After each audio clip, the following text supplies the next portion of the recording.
Good evening. Tonight, we celebrate the career and the life of an all-time WWE legend. Today, we celebrate Mr. Wonderful, Paul Orndorff, who passed away this afternoon at the age of 71. Welcome, everybody, to this latest edition of Ridiculously Raw. I am your host, Anthony Florio, joined by Good Old MF Michael Fletcher and the Phenom Michael Bullock. Never easy when we have to start a show the way we have to start this show tonight. And it's been a long time since we've had to start a show like this, but unfortunately we have to. And our own Michael Bullock sent us the message in our Wrestling Forum Messenger chat on Facebook this afternoon. Derek Ferreira did a video of his own earlier, and now it's our turn to pay our respects to one of the all-time greats and one of the all-time legends in WWE history. Mr. Wonderful, of course, solid in-ring career, to say the very least. He started as a college football player at the University of Tampa in 1980 and was inducted into their Hall of Fame in 1986. Bear with me for a minute here.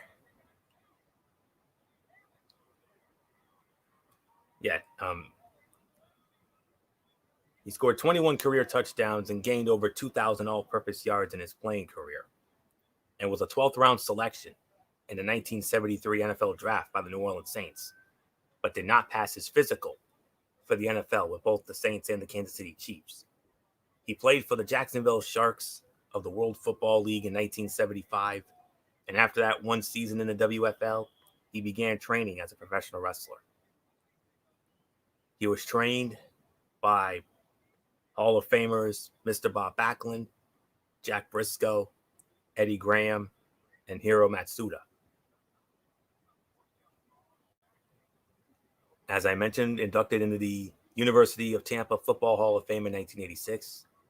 In the world of professional wrestling, was an American Wrestling Federation heavyweight champion. Received the Men's Wrestling Award in 2016 as part of the Cauliflower Alley Club. Was inducted into the George Tragos / Luthez Professional Wrestling Hall of Fame in 2017. In Georgia Championship Wrestling, was a 3-time NWA National Heavyweight Champion. 2009 was inducted into the NWA Hall of Fame. In the National Wrestling League, was a 1-time tag team champion. I believe that was with B. Brian Blair. In NWA Mid-America, was a World 6-Man Tag Team Champion, Mid-America World 6-Man Tag Team Champion, with Gorgeous George Jr. and Tommy Gilbert, and held the Memphis version of the NWA Southern Heavyweight Championship. In NWA Tri-State / Mid-South Wrestling Association, 5-time North American Heavyweight Champion, and a 1-time Tag Team Champion with the $1 Million Man Teddy Biasi. Peach State Wrestling Cordial City Heavyweight Championship. Inducted into the Professional Wrestling Hall of Fame and Museum in 2009. PWI, Pro Wrestling Illustrated, 1986 Feud of the Year with Hulk Hogan. 1985, the Match of the Year, when he teamed with Roddy Piper against Hulk Hogan and Mr. T in the main event of WrestleMania 1. Most Hated Wrestler of the Year in 1986. Ranked number 38 of the 500 top wrestlers in the PWI 500 in 1993. The week of August 23rd to 29th of 1987 was voted the Wrestler of the Week by Pro Wrestling This Week. Southeastern Championship Wrestling, NWA Southeastern Tag Team Champion twice, once with Dick Slater and the other with Norvell Austin. Universal Wrestling Federation Southern States Champion, Mid-Atlantic Championship Wrestling and World Championship Wrestling, a WCW World Television Champion, 3-time co-holder of the NWA WCW World Tag Team Championships, twice with Paul Roma and once with Superfly Jimmy Snuka, won the 1995 Slim Jim Challenge, won the WCW World Television Championship Tournament in '93. And then, of course, took his rightful place into the WWE Hall of Fame, class of 2005. And the Wrestling Observer newsletter, he was awarded the Feud of the Year award with Hulk Hogan in 1986. So there's the list of accomplishments. And, a very charismatic character, one of the great characters of all time. And, some of the standout moments of his career that I remember, of course, it's WrestleMania 1, when he was in the main event when he main evented the very first WrestleMania, teaming with Rowdy Roddy Piper against Hulk Hogan and Mr. T. Pat Patterson was the inside referee, Muhammad Ali the outside referee. Liberace was the timekeeper. And that was the match that would end up setting the tone for what would end up being the biggest wrestling event of the entire calendar year, and still going strong to this day, WrestleMania. He went from the main event of WrestleMania 1 to the opening match of WrestleMania 2, when he went up against the Magnificent Morocco. Another match that stands out, there was a special event that WWE did back in August of 1986. It was called The Big Event, which you can see on the WWE Network, Peacock, whatever you have, it's up there. August the 28th of 86 at the Exhibition Stadium in Toronto, Canada. He main evented that pay-per-view, challenging Hulk Hogan for the World Wrestling Federation Championship. The matches he had with Hogan were legendary. That was one of them. Another legendary match, go back to the first Saturday night's main event of 1987, when he and Hulk Hogan battled inside a steel cage for the World Wrestling Federation Championship at the Hartford Civic Center in Hartford. Controversial moment during the match. Both men's feet landed at the same time. One referee, Joey Morella, went in favor of Hulk Hogan, while the other referee, Danny Davis, during his crooked referee gimmick, awarded the match to Paul Orndorff. So what they did was they ultimately restarted the match, and of course Hogan went on to win. And then, speaking of him and Hogan, they went from being heated rivals to partners in the main event of the very first Survivor Series in 1987. Mr. Wonderful was a member of that Hulk Hogan team, along with Bam Bam Bigelow, the Magnificent Morocco, the Rock Don Morocco, and Ken Patera. They went up against Andre the Giant's team, Andre the Giant, King Kong Bundy, the one-man gang, Ravishing Rick Rude, and the Natural Butch Reed, which Andre went on to be a sole survivor of. And then we really didn't really hear much from him after that. Then he went to WCW and had a decent career there, a former TV champion. Had a tag team with Paul Roma called Pretty Wonderful. Had one of the sweetest entrance theme songs of all time with that wonderful theme, with those opera vocals. And Bobby Heenan used to have a lot of fun with that on commentary, and it was very funny. And his finishing move was the pile driver, and he captured a lot of hearts. And I just need to drop this one more time so I can check one thing. He died today at the age of 71 in Fayetteville, Georgia, shortly after being diagnosed with dementia. It is unknown if the dementia played a role in his death, but he is survived by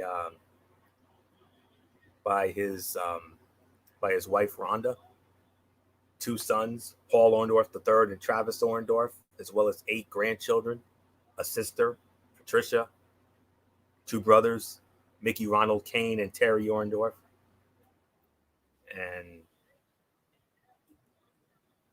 And that was it. And May the 8th, he was diagnosed with dementia, CTE, which, has claimed a lot of lives. Most notably, of course, what happened to Chris Benoit, as we know, that whole thing.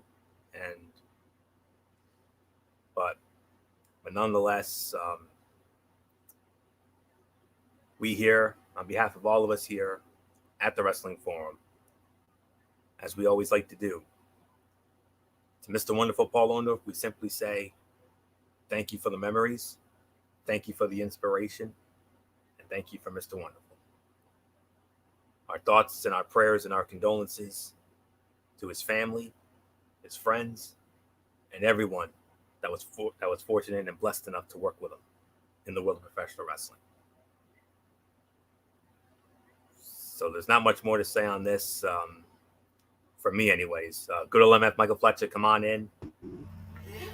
It's not easy when we have to start a show like this, but Mr. Wonderful Paul Orndorff passing away at the age of 71, what an all-time great. Yeah, this one affects a lot of people. We got to know him a little bit, a little later in his career, like we said, when we started watching wrestling, especially in the late 80s, early 90s, he was still a fixture. He was still competing. You talked about the days in WCW. That was really the most notable days that we knew him really well.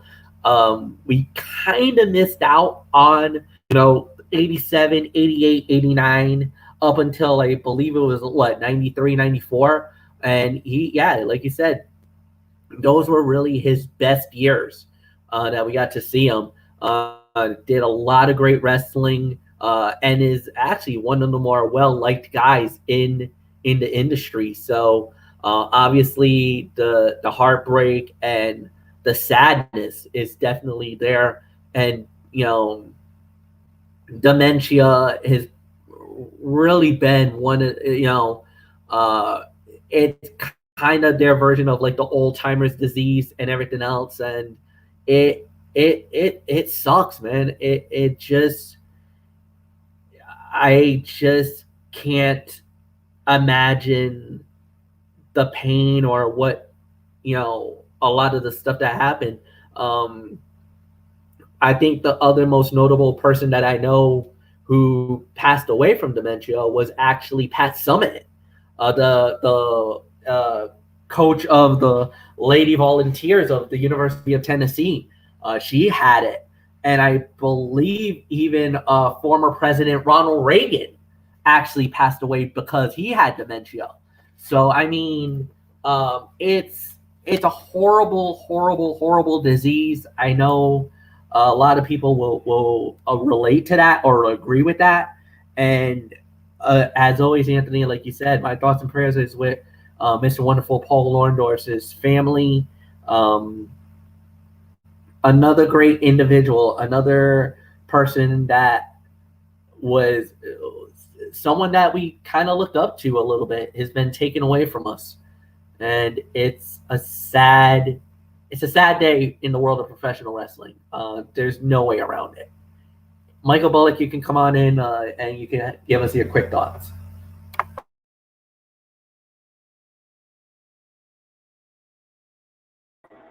Yeah, it's never easy to start off the show talking about a passing of a certain superstar, and this was definitely one, especially a great guy like Mr. Wonderful Paul Orndorff. I mean, he had a lot of great memories. Obviously, the one thing that will always stand out to me with him, that he was the part of the main event of the very first WrestleMania, when him and Roddy Piper teamed up to take on Hulk Hogan and Mr. T.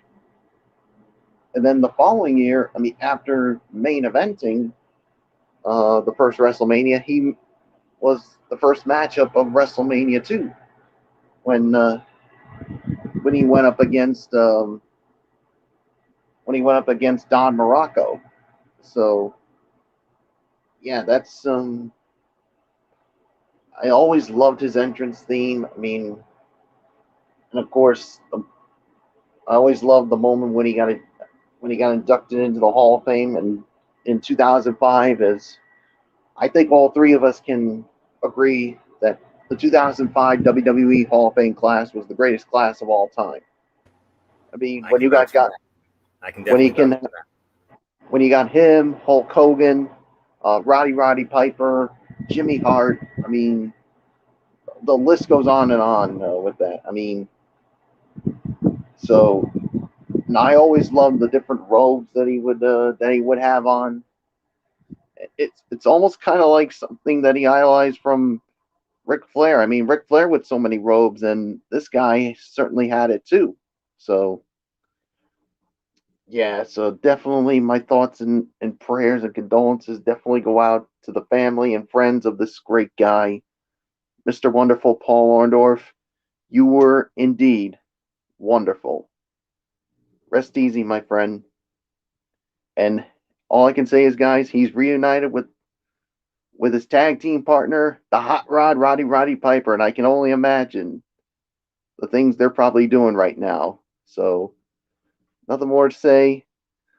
Florio, let's get on to some happy things, which is the final Raw before Money in the Bank and the final Raw in the Thunderdome. and also the final WWE show, period, in the Thunderdome. Because as I've been saying, the preliminaries are now over, and Friday night it's going to be time for the main event. So it's never easy when we have to move on, but we got to move on here. So we'll do our very best. Very emotional day. But on a lighter note, it was definitely a banner night. Not just a solid edition of Monday Night Raw, but stepping away from wrestling for a moment. That home run derby, oh my God, what a night. That is all I'm going to say. You know, we're going to have a lot to say about that come Thursday night on Strictly Sports, all the history that was made during that tonight. So with that being said, Monday Night Raw episode 1468. And this was a taped show. They taped this show last Tuesday. And we started it off, oh my goodness, with a match? Not elongated windbag talking segment? Wow. Color me surprised. But we had the WWE champion, the almighty Bobby Lashley. And he squared off against Xavier Woods. You remember this is a return match from their Hell in a Cell, that Hell in a Cell match they had a few weeks back, about 3 weeks ago or so. This week's Raw, the go-home episode before Sunday's Money in the Bank pay-per-view, making it the Red Brand's final chance to make any changes to the card. After suffering a brutal attack from Bobby Lashley inside Hell in a Cell, Xavier Woods returned tonight to get his rematch before Lashley faces Kofi Kingston for the title this weekend. We also saw the women's Money in the Bank participants battle in a fatal four-way. Asuka, Naomi, Alexa Bliss, and Nikki Ash all wanted to go into the pay-per-view with some momentum. And the lone title match saw Sheamus put the U.S. title on the line against Humberto Carrillo. And let's take a look at everything that happened on tonight's Raw. And that's what we're going to do. Starting with Bobby Lashley versus Xavier Woods. And you would think going in, you're thinking, oh, Bobby Lashley probably threw him around the ring, probably destroyed him again and all that. No. Winner of the match in 10 minutes and 40 seconds, Xavier Woods. Xavier Woods pinned the almighty WWE champion.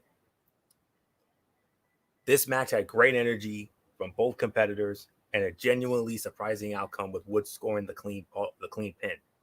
It feels like WWE gave Woods the win to make it seem more possible for Kofi Kingston to win the WWE title at Money in the Bank, but that also means Lashley will very likely retain. Regardless of what happens on Sunday, Xavier Woods just pinned the WWE champion in the middle of the ring. The fact that this happened is amazing. Woods has been a key player during the pandemic era, and it is so great to see him getting chances to shine on his own. This is, without a doubt, the biggest win of Xavier Woods' single career. No doubt about that. I'm going to give it 3.25 to 3.5 stars. One of the top fights of the night for sure. Not quite the fight of the night, but still one of the fights of the night nonetheless. Mainly because of the surprise outcome. None of us had this happening, so not much more to say. So, MF, I gotta ask the age-old question. Championship committee moment, perhaps? I really doubt it's going to be a championship committee moment. However, it does actually open the door for Xavier Woods if the almighty Bobby Lashley does successfully defend the title. That it could open the door for him to get another shot at the title. I don't know if WWE is gonna want to do that though. But at the end of the day, this was as good of a victory as you're gonna get, and without a doubt, one of the biggest wins of his young career. And you cannot do anything better than what just happened there. 3.5 stars, or three to 3.25 stars for me, with Xavier Woods getting a massive win, one of the biggest wins of his career in WWE, no doubt about that. So, Mike Bullock, I give it to you. Yeah. I mean, definitely the biggest win of Xavier Woods' singles career. I mean, pinning the WWE champion. I'll tell you this. I mean, if Bobby Lashley retains, I will say yes, it will be a championship committee moment. But if Kofi pulls it off and becomes the champ, then it's a no on that one. So, but you never know. We'll have to wait and see. But as of right now, I'm going to hold off whether I think it's a championship committee moment or not. So we're going to have to see what the outcome brings on Sunday. So, but yeah, nice win here. 3 to 3.5 stars. Nothing else to say except let's move on, Florio. All right, we'll do, Bullock. Then we had a Alexa's Playground segment. Eva Marie and Doudrop were the guests. Not really much to speak of there. Then we had a in-ring segment. Jinder Mahal with Veer and Shanky. We wanted to have a little, offer a little peace offering to Drew McIntyre with the sword and all that. But Drew McIntyre outsmarted him, and he got his sword back, and then he went to town on Jinder's little motorcycle there. I think we can bypass this too, because it was a cookie cutter segment designed to push the feud forward. We've seen many like it, but this one fell a bit flat because McIntyre didn't do all that much damage to the bike. A good mechanic could fix what he broke for $100 at the most. So we're not going to address that. But we are going to address this, though. The 4 women who will represent Monday Night Raw in the women's Money in the Bank ladder match this Sunday night. Nikki Ash, Alexa Bliss, Asuka, Naomi battled in a fatal 4-way matchup. Winner of the match in an even 13 minutes, Nikki Ash wins the match. MF, there's nothing left to say except Nikki Ash could not have picked a better time to get big time momentum. Oh, without a doubt. And a lot of people are going to start to look at this moment as, okay, this might be the moment where now she makes a big impact. A big win for her. Great victory. Well-deserved. She needed that more than any other person in the company. Nikki Ash brings it home. Big win for her. I'm happy. I'm ecstatic that Nikki won it. She deserved to win it. She worked her tail off on this one. Every woman worked their tail off on this one. This was a solid 3.5 star fight.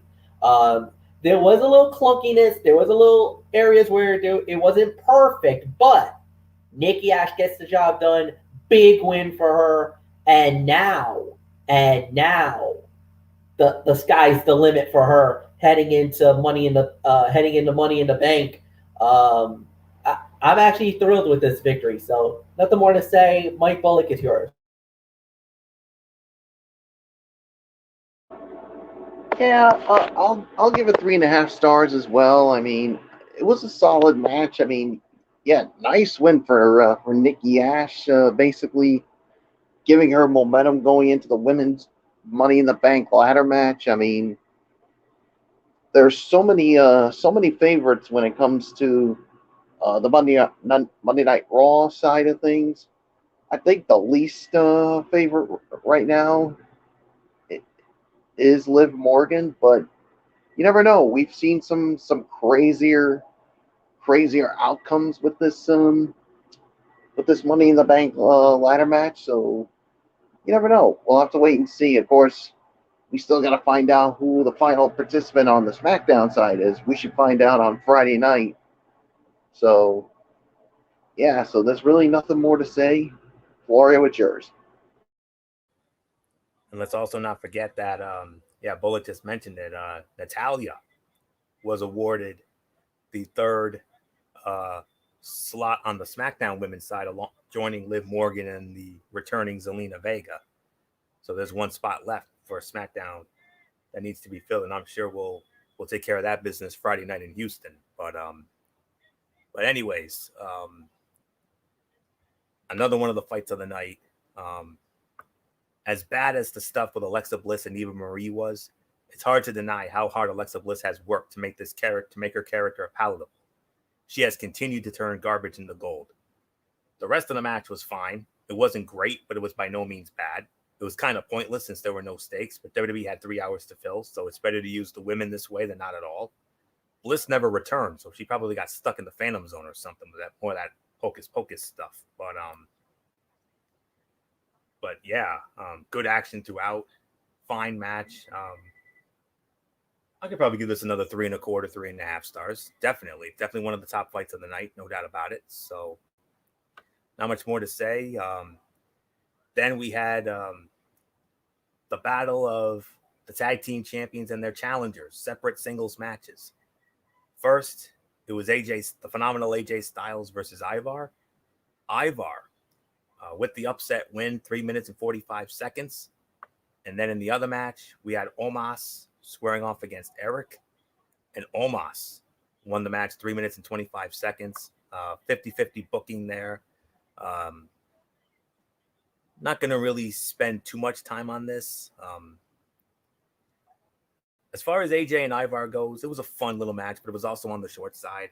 Ivar looked great as he kept up with Styles at every turn. This just didn't have enough to it to be anything special. It was what it needed to be and gave us an idea of what we can expect from their Raw Tag Team title match that has been added to the Money in the Bank pay-per-view card for Sunday. Probably about 2 stars or so there. 2 to 2.5, maybe 2 to 2.25, 2.5 for that one. The other one was even shorter and less eventful than Styles and Ivar, but it was a dominant showing for Omos. That was the goal, and WWE accomplished it. Eric did an excellent job selling for Omos and making him look like a monster. The Viking is no small competitor, and Omos still dwarfed him. Easy to forget how tall Omos really is until you see him next to someone else who is considered big. Probably about 1.5 to 2 for that, so I think we can bypass that. So Sunday night at Money in the Bank, AJ Styles and Omos, a title defense against the Viking Raiders. So with that being said, let's move on. Sheamus defending the United States Heavyweight Championship against Humberto Carrillo. Winner of the match in 17 seconds. And still the United States Heavyweight Champion. It was Sheamus. Yeah, this was a dud. This was the worst fight of the night. NA, really. I mean, how do you rate a match that literally only has one move? This did nothing to make Sheamus look like a bigger heel or better champion, and it certainly didn't help Carrillo. This will obviously lead to Damian Priest versus Sheamus at some point, but there were several better options to get to that feud than turning Carrillo into a jobber. So, yeah, we're going to NA that. All right. We have to get into this. This was the match we were all looking forward to going into this show tonight. Ricochet versus John Morrison. Falls count anywhere. Winner of the match in an even 16 minutes. Ricochet. Michael Bullock, started with you. Didn't I tell you boys that they were going to steal the dang show? They damn sure did. Yeah, they definitely did. I mean, we knew this was going to be something really good, especially when they made this Falls count anywhere. And boy, howdy, they delivered. I mean, all the 6 spots that we saw, but the sixth spot that I'm gonna remember about this match was Ricochet. I mean, jumping off and going through the ladder with John Morrison. I mean, my goodness, that was the move that literally put John Morrison away. And yeah, this definitely gives Ricochet some momentum going into the men's Money in the Bank ladder match on the Raw side. So this definitely stole the damn show. I enjoyed it, and as far as my rating for it, I'm going to give this an even 4 stars, maybe even 4.25. I mean, just because of everything that we saw in this match. So there's really nothing more to say except Florio. I don't know about you, but this is the fight of the night, and I know you're going to agree with me on that. I absolutely will agree with you on that, Bullock. I mean, I told you boys going into this, when we first heard of this match, I said they were going to steal the damn show, and they sure as hell did. 4 to 4.25 stars. I 100% agree with Bullock's rating. Oh, my word. What an insane match. Ricochet might just be an actual superhero. The way he effortlessly hits moves most wrestlers wouldn't try on their best day is absolutely incredible to watch. This is not meant to take any credit away from Morrison. Both men are one-of-a-kind athletes who make everything they do look easy. This match allowed both of them to show off what makes them so special. If you only watch one thing from Raw this week, make it this match. It was so good that it feels like stealing to get it for free. Man, and like Bullock said, all those 6 spots, I mean, Ricochet did this tope con hilo-like move, and he put a little oomph on it at the end. Insane. And then, of course, the spot that won it for him, that dive through Morrison on the ladder, which made Jimmy Smith lose his mind on commentary, which is always entertaining. And oh my word, what a match. No doubt about it. 100% agree with Bullock's rating. 4 to 4.25 stars. MF, you call Ricochet, you've gone on the record and have called Ricochet half man, half amazing at times. Well, we saw that and then some here tonight. Fight of the night. 3.5 to 3.75 of a star. Amazing match. Incredible fight. These two men are going to light up Money in the Bank on Sunday night. Get ready. I think these guys are going to tear the house down. I don't think neither one will win it, but they're gonna put a performance of a lifetime. The star of Ricochet and John Morrison are both going to shine on Sunday night. No doubt about it in my mind. So yeah, let's move on. Anthony, it's yours. Yeah, hard to move on from that excitement. But then we had the Raw Women's Champion, Rhea Ripley, went one-on-one against Natalya, non-title match. Winner of the match in 9.5 minutes, Rhea Ripley wins the match. Another very good match here. This was another 3.25, 3.5 star match. If you want to make somebody look good, you put them in the ring with Natalya. She is able to take just about any competitor and highlight their strengths. She's a lot like Dolph Ziggler in that way. This was a good match with a lot of great physical offense. They never slowed down and made sure to make every move count. This is a combo WWE should revisit down the line. The attack from Charlotte Flair after the match was predictable, but necessary to keep the feud fresh in people's minds. The match on Sunday should be a competitive showcase as long as they don't muck it up like they did at Hell in a Cell. So we don't want to see another BS finish. We want a winner. That's all there is to say on that. We want to see something close to what we saw when they threw down for the NXT Women's title at WrestleMania 36. That's what we want to see. Will we get it? We'll see. Let's not hold our breath on that. But nonetheless, another 3.25, 3.5 star effort from me. MF, great be a woman fight between Rhea Ripley and Natalya. Rhea Ripley wins in 9.5 minutes. Yeah, this was an excellent matchup, and this is one of the reasons why Natalya actually got announced to the Money in the Bank. This is one of the reasons why. Now you see why she got it. Great matchup, great body of work. Everything looked amazing.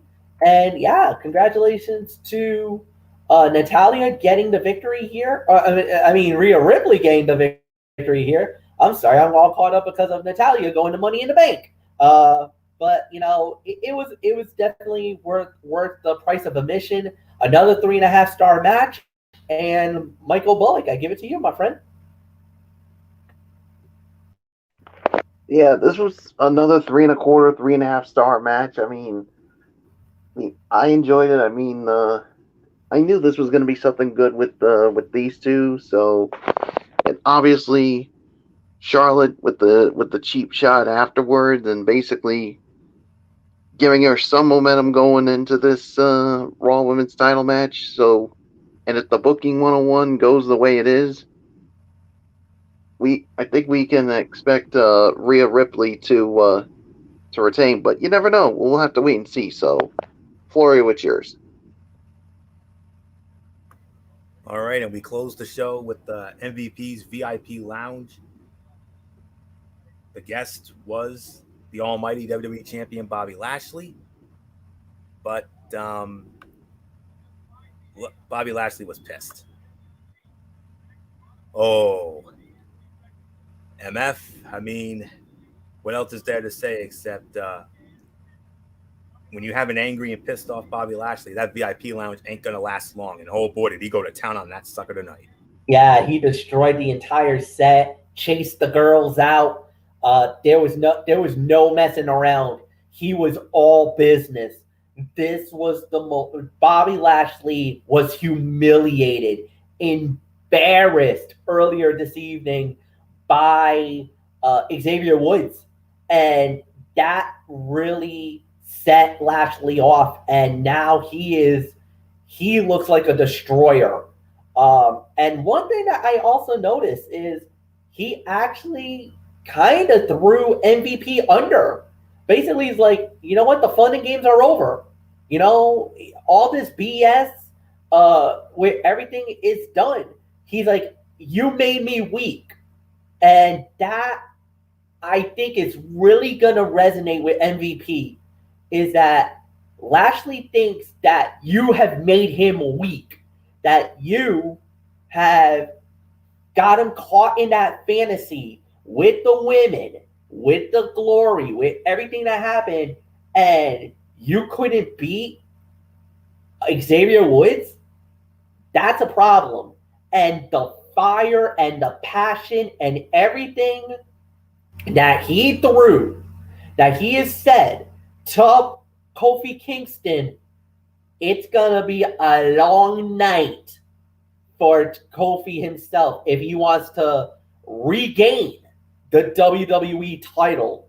This might be an order that might not happen.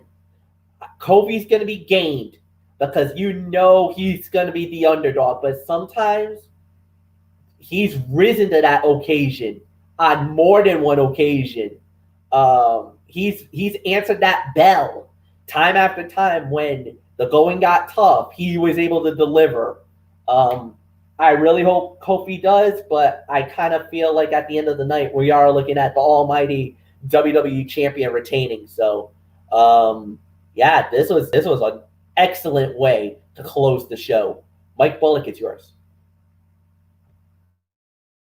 Yeah, this was definitely a great way to close the show. I mean, you saw the eyes of Bobby Lashley. I mean, you felt like MVP made him weak. With the women, the celibate stuff, and you got embarrassed by Xavier Woods. Yeah, that did not sit well with Bobby Lashley. And all I can say is, Kofi Kingston, you better be primed and ready, because when Bobby Lashley is pissed, ooh, man, it could be tough to overcome, but you never know. We'll have to wait and see. So, Florio, what's yours? Yeah. This was a strong segment for Bobby Lashley. This made him look like the most dangerous man in WWE based solely on his mood. He looked convincing with his outrage. MVP standing aside and letting him vent and destroy things was a smart decision. It allowed Lashley to be the main focus of the final segment inside the Thunderdome. It's safe to say nobody is going to miss the LED screens next week. I know I'm not, when fans are back in the arena. WWE put on a decent show with a few good matches to finish off its run in this makeshift venue. So there isn't much more to say on this. Great way to close the show. So overall thoughts, Michael Bullock, let's start it off with you. Solid, quality go-home show for the final Raw and final WWE show inside the Thunderdome.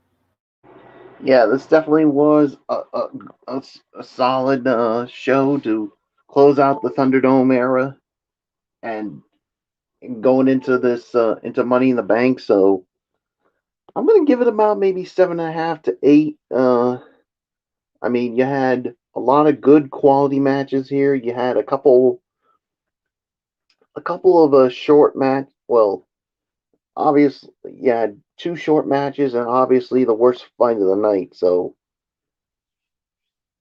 I'm actually gonna give it 7.5. Yeah. So if the Carrillo Sheamus match had gone maybe just a bit longer, I would give it the 8. But I think 7.5 to me is the correct rating. So Florio, it is yours. Yeah, 7.5 for me. A solid way. I mean, quality go home show and a better than average episode for the Thunderdome era. Speaking of which, thank goodness it's finally over. The Thunderdome served its purpose. It was a big upgrade over the completely empty venue era, Performance Center and all that. But we are all definitely excited about the return of fans starting this Friday night on SmackDown when they invade the Toyota Center in Houston, Texas, before they move on to Fort Worth and the Dickies Arena Sunday night for Money in the Bank. And then we get our first shot next Monday night at the American Airlines Center in Dallas. And yes, it had moments, but, it wasn't the best thing in the world. I mean, we're not going to miss the pumped-in crowd noise. We're not going to miss the zany sound effects or any of that nonsense. All we're going to hear is real pyro, real fans, and those fans are going to be pumped. That's all I'm going to say on that. So, fight of the night, the Falls Count Anywhere, Ricochet and Morrison, they stole the damn show. What else is new? Yeah, other quality matches, that Fatal 4-Way women's Fatal 4-Way was very good. Rhea Ripley and Natalya, also very good. Woods and Lashley, very good. 4 quality matches. Those tag team preview matches were too short for my liking. Carrillo got buried, and a few quality segments here. So yeah, 7.5. I do believe that is the correct rating for this. So there isn't much more to say except MF. Now we can officially say the preliminaries are over, and come Friday night, it's going to be time for the main event. Close out the overall review, and I'll get into my quick Tony's take here. Yeah, no, this was a good 7.5 show. No doubt about it. There's really nothing more to add. So Anthony, it's all yours. All right, and now it's time for my my quick Tony's take here. You know how we do it for anybody who may be new to this. We will start it off with Impact Wrestling, and which was the penultimate Impact Wrestling before Slammiversary. And we started it off with Brian Myers against Jake Something. Jake Something wins the match, 3.25 stars. It was fun and served its role well. The story was conveyed well, with Jake getting a valuable win while displaying some great in-ring action with Myers, who equally impressed. Matt Cardona's return was inevitable, but he always brings energy and star power, making for an impactful opening segment. A Knockouts Championship Open Challenge, Deonna Purrazzo versus Lady Frost. Deonna Purrazzo won the match.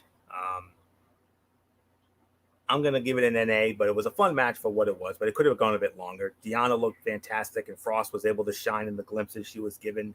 Strong promos from Deonna and Gail, and a simple yet intriguing setup for the pay-per-view. Good execution here.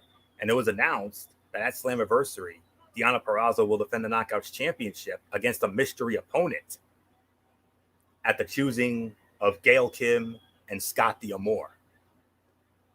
Whoa. Intrigue. Can't wait to find out who this mystery opponent is come Saturday night. And MF and I will address that on Friday night when we have our special Slammiversary preview. Tony's tape will be somewhat invading the Cerebral Smack Talk on Friday night. W. Morrissey in a 3-on-1 handicap match against Jason Page, Manny Smith, and Deontay Evans. It was fine, as Morrissey obviously looked like a monster, but didn't add much. Delicious squash. What else is there to say? Susan and Kimberly against Havoc and Rosemary. Havoc and Rosemary win the match, so they are now the #1 contenders for Fire and Flava and the Knockouts Tag Team titles. That'll go down at Slammiversary. 2.25 stars. It was fine, with Havoc and Rosemary becoming more and more of a cohesive unit. In-ring segment with Rich Swann and Willie Mack calling out Violent by Design. Tommy Dreamer announces that Violent by Design, the Good Brothers, Rich Swann and TJP, Rich Swann and Willie Mack and TJP and Falaba will battle in a fatal 4-way for the Impact World Tag Team Championship. That's a potential show stealer right there. And to whet your appetite for that, Carl Anderson versus Rich Swann versus TJP versus Diener in a 4-way match. Carl Anderson scores the win, 3 stars. That match had solid action, but could have been a lot better with a different formula. 90% of the bout only featured 2 wrestlers at a time. Things heated up towards the end, and the tag division has a match with high potential set for Slammiversary. And then we closed out with the contract signing with Kenny Omega and Sami Callihan, making their world title main event for Slammiversary official. Basic but effective angles, slightly flat ending for an exciting show, but there's a week to go. That's all we can really say on that. 7 out of 10. Hot start, but failed to capture me in the second half. Quite newsworthy still, and managed to increase interest in Slammiversary, which was much needed. And this week, this Thursday night, it's the go-home show. It will be the go-home show this Thursday night on Access TV. And, man, it's going to... just want to check something real quick. Just want to make sure I have the right stuff to work with here.